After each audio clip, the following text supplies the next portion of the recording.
거의 접은 손편지네요. 뭐 편지 찾다가 이거 누가 이런 편지도 있나 싶어가지고 열어봤는데 냉큼 읽어야겠다는 생각이 들어서 다시 바로 접고 읽어보겠습니다.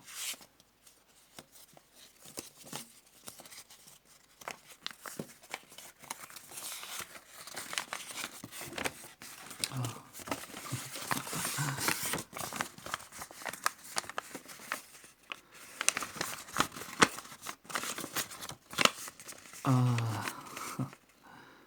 내 사랑 비지에게.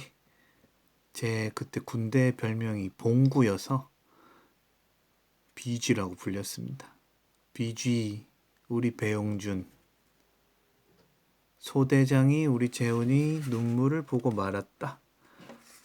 미안한 마음에 일이 되질 않는구나. 통문 열쇠 없는 거 그냥 넘어갈 수도 있었는데 하는 생각에 미안함이 밀려들어서 어쩔 수가 없더라. 소대장이 재훈이 선임 분대장이라고 매일 구박만 해서 좀 그렇고 장난도 많이 치고 해서 부담스러울 때도 있을 텐데 이해해줘서 고맙다. 이날 아직도 기억나요. 제가 GOP에 있었는데 선임 분대장이라서 제가 통문 열쇠를 가지고 이제 드나드는 인원들의 문을 열어줘야 되는데 그날 통문 열쇠를 메고 잠깐 눈을 붙인다고 내무반에 누워 있었는데 갑자기 연대장님인가 누가 높은 사람이 통문에서 나온다고 해가지고 부랴부랴 갔는데 통문 열쇠가 없는 겁니다. 목에 이제 걸어두고 늘 갖고 있어야 되는데 그게 열쇠가 3개가 나눠져 있는데 선임분대장 뭐 소대장 누구 뭐 이렇게 해가지고 자물쇠를 열어야 되는데 연대장은 기다리고 열쇠는 안 보이고 그래서 난리가 났었죠. 그래서 결국 부랴부랴 다시 소대로 뛰어가서 열쇠 가지고 통문 개방하고 저는 그날 개인 징계를 받았죠. 군기가 빠졌으니까. 저도 그런 적이 별로 없었는데 그날은 어쩌다 그런 실수를 했는지 그날 개인호를 팠어요. 군장 메고 개인호라는 건 그 땅을 파고 구덩이 이제 내 키만큼 저를 이제 안에 숨길 수 있도록 구덩이를 파는 건데 그걸 이제 파고 메우고 그걸 이제 계속 했었습니다. 하루 종일 아마 했던 것 같아요. 근데 이날 제가 눈물이 났죠. 울었죠. 개인호를 파면서. 왜냐하면 그때가 아마 엄마 생일이었어요. 근데 이제 엄마 생일날에 뭔가 난 군대에 있고 뭘 해주지도 못하고 나의 실수로 인해서 뭐 소대에 피해도 입히고 내 자신도 한심하고 뭔가 서러움이 북받쳐서 좀 많이 울었던 기억이 납니다. 그걸 보고 이제 우리 소대장님께서 마음이 아파서 저한테 편지까지 써주셨군요. 제가 이 편지를 받았던 기억이 잘 없었는데 이렇게 보니까 참 감회가 새롭네요. 계속 읽어볼게요. 항상 웃는 분위기 만들어주고 잘하는 건 없지만 맞아요. 제가 그때도 뭐 잘하는 건 특별히 없었습니다. 군대에서는. 그래도 나름대로 뭔가를 연구하는 우리 재훈이 모습 보기 좋다. 어제 눈물을 보이는데 형이 너무 속상하더라. 나도 눈물이 고일 정도로 미안했다.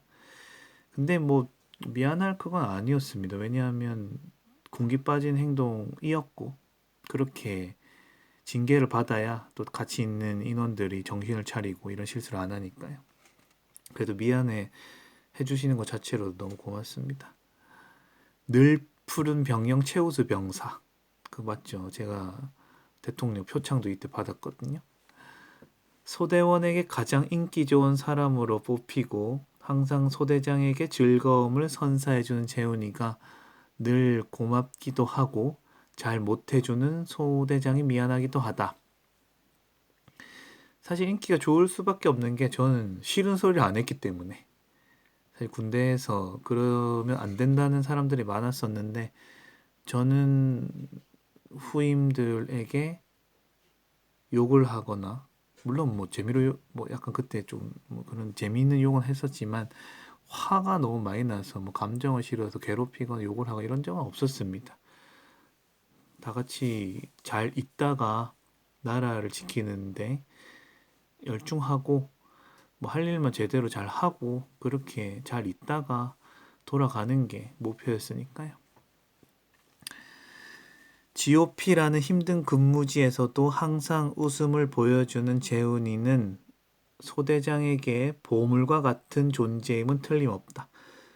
아, 참 진짜 친하게 지냈고 저도 정이 되게 많이 들었던 소대장님입니다. 저한테는 두 번째 소대장님인데 김영복 소대장님 앞서 있었고 가시면서 이영춘 소대장님이 오셨죠. 저하고는 그때 제가 거의 이제 상병도 하고 선임분대장도 맡으면서 재미있는 군 생활을 할 수가 있었어요. 근데 마침 또 소대장님이 바뀌면서 저하고는 죽이처럼 잘 맞았죠. 가장 그런데 내 보물이 6월이면 떠난다는 사실이 너무 아쉽고 허전할 것 같다. 아마 제대가 한 두세 달 정도 남았던 시점인 것 같습니다. 가장 정들었던 분대장이고 가장 아끼던 내 사랑하는 부하인 우리 뽕구가 2달 뒤면 떠난다니 많이 아쉽다.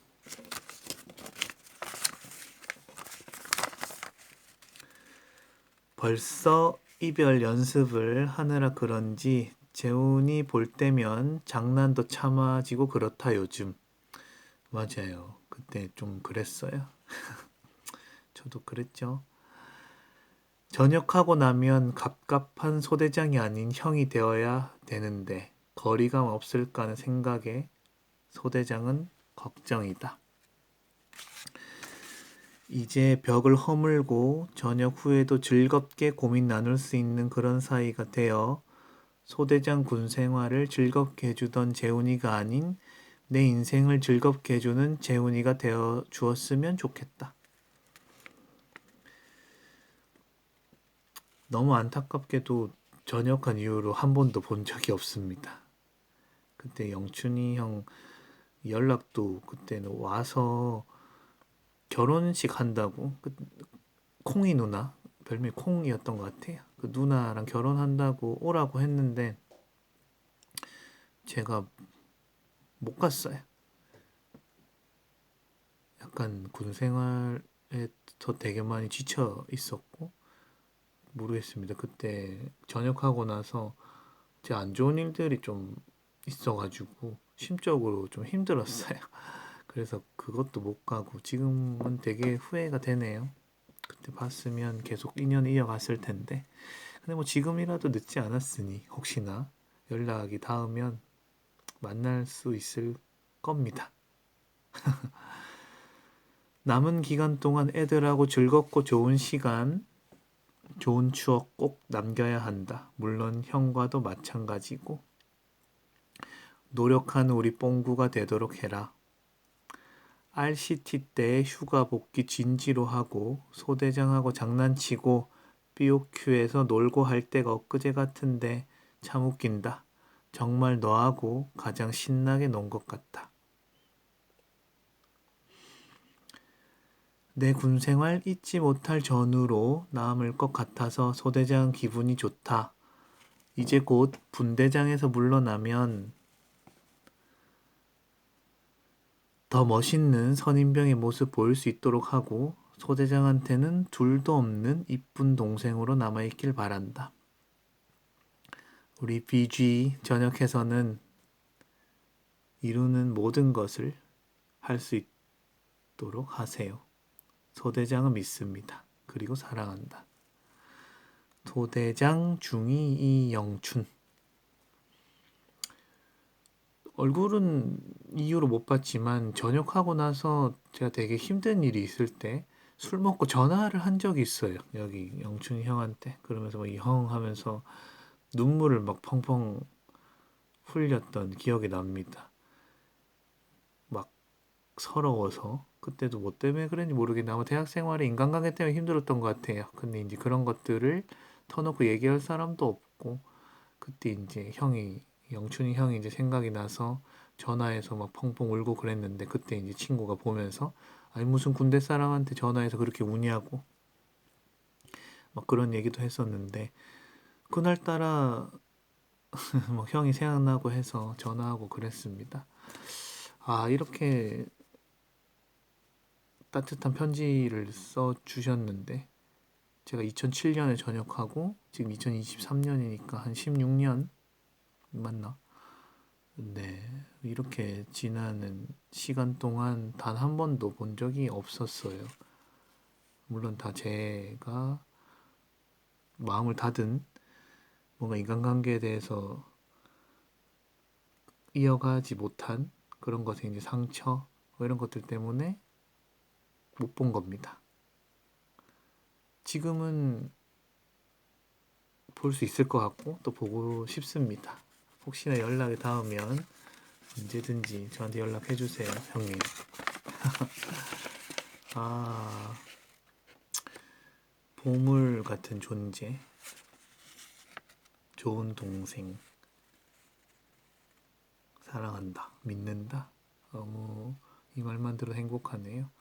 이 편지 두고두고 보면서 힘들 때마다 저의 소중한 에너지로 삼겠습니다. 결혼하고 산지도 꽤 지났으니까 자녀도 있을란가요?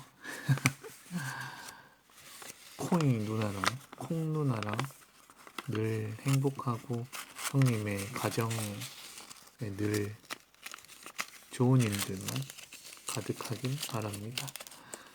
2023년 마무리 잘 하시고 새해 복도 많이 받으시고 2024년에는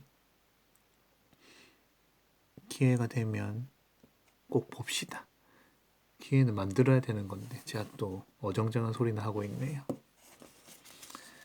군생활 동안 정말 형님과 함께해서 즐거웠고 저도 가장 행복했던 시기로 남아 있습니다.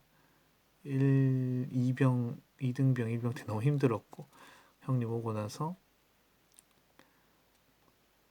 편하게 잘 지냈어요. 잘해주셔서 마음 써주셔서 감사했습니다. 곧 봐요, 형님. 필승.